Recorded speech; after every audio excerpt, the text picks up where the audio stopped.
Mark, what's up? Hey, Tom, how you doing, bud? I'm well. What's up? Good. Listen, I'm a big fan. I normally listen. I've been listening for the past 3 years. I normally don't call, but there was a caller that called last Friday, and I'm like, I have to call Tom because normally when I disagree with you, it's because there's information you don't have that you give as much of information. So what am I missing here, Mark? It says here you're calling about Haiti. We were talking about Haiti. We were talking about Haiti. Somebody called and said, hey, the president was a dictator. He didn't want to leave the country, and they assassinated him, and you can understand why. And your answer was, yeah, we need to intervene in Haiti. And both of you guys got this thing completely wrong. Okay. As a Haitian born and who's very educated on the issue of Haiti as well as the issues of this country, you guys are missing a lot. And I know you guys mean well. It's sometimes fill me you don't in, have Mark. enough information. So here's what's going on. The president was sworn in a year after he was supposed to be president, after he was supposed to be sworn in, because they disputed the election. They found out that they thought the election was manipulated for him, and so they ran the election 3 times. And when he finally got sworn in, it was after the third election, so it took a whole year. So which means that he's a year behind. Mm-hmm. But according to the Haitian Constitution, the year that Congress sworn in, just like we do on January 20th, but Congress sworn in a few weeks before the president, that year is supposed to be the year that follows also the president also supposed to be sworn in and also leave office at the same time Congress sworn in. So there was a Haitian scholar, her name is Maniga. She's elite in terms of Haitian politics.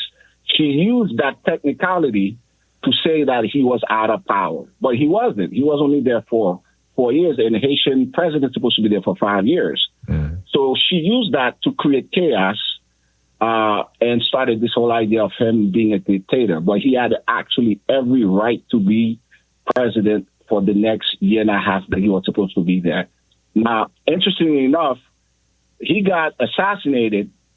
And when, with every assassination, you follow the money. With any great crime, you follow where the money comes from.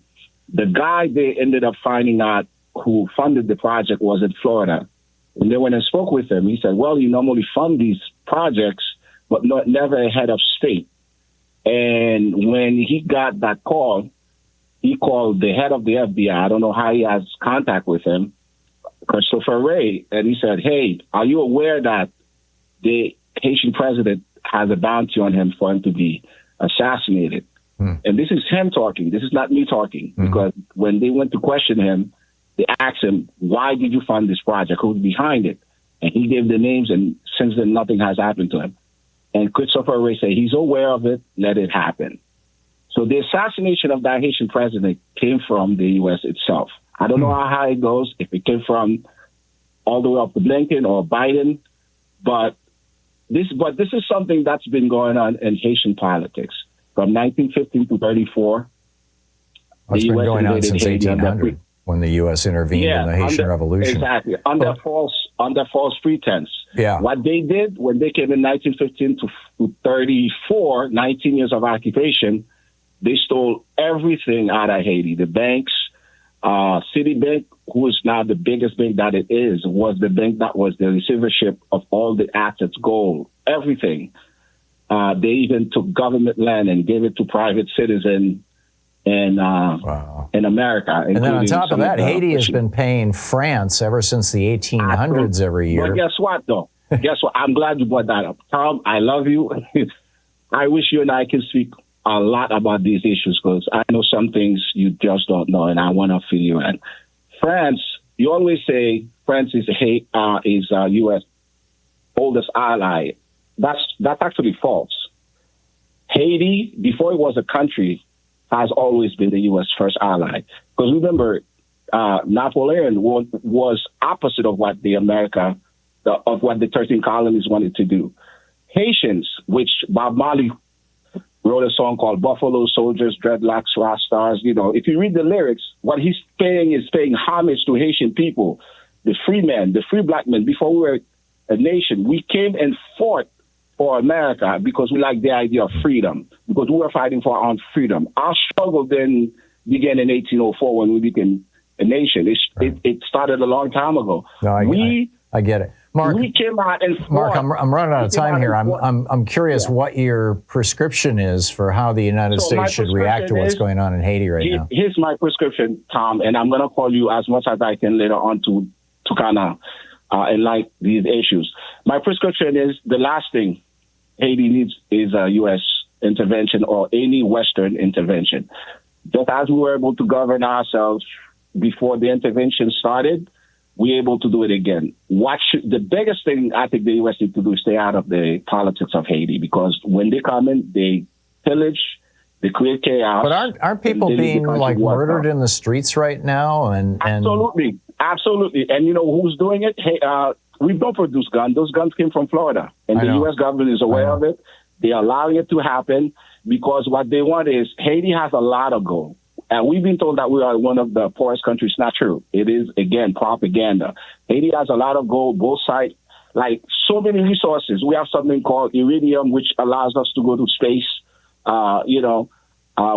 but all of these things need to be mined. That's what wars are fighting. These wars that are fighting. So you're saying that the United States is facilitating the violence in Haiti in order to ultimately steal its natural resources? Absolutely. And I have proof. I don't have enough time on the call because I know everything's timely. Yeah. And you could look these things up. It's something they've done in the past, which they did in 1915. They did in 2004 under Aristide, when they gave Aristide the coup d'etat. Twice they gave him the coup d'etat. And they create chaos. And there's a book called Gangsters of Capitalism, talks about that, talk about that history. There's a book you sometimes mention called the Kissinger Memorandum. Right. And then there's another book you mentioned called Fantasy Island, with the exploitation of, with the betrayal of Puerto Rico. I think it's one of those books that you sometimes read in your, and then, there's so many evidence to show that U.S. intervention is, and if you look historically, U.S. have never gone into a country and build it right back up. It's always for U.S. interests. Whenever you hear any U.S. administration talk about U.S. interests, almost all the time, for the people on the ground. Yeah. And last but not least, I'll say this. When they invaded Haiti, and when the intervention happened, the first Aristide, which is in 92, when he got that coup d'etat, it actually came from here. Why did they give him the coup d'etat, Aristide? Because he was saying that, first, he was asking for reparation from France.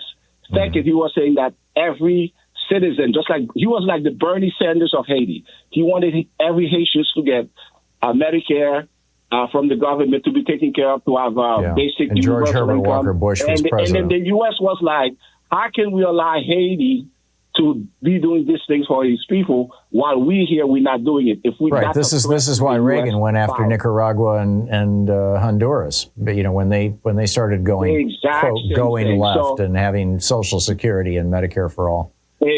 Exactly.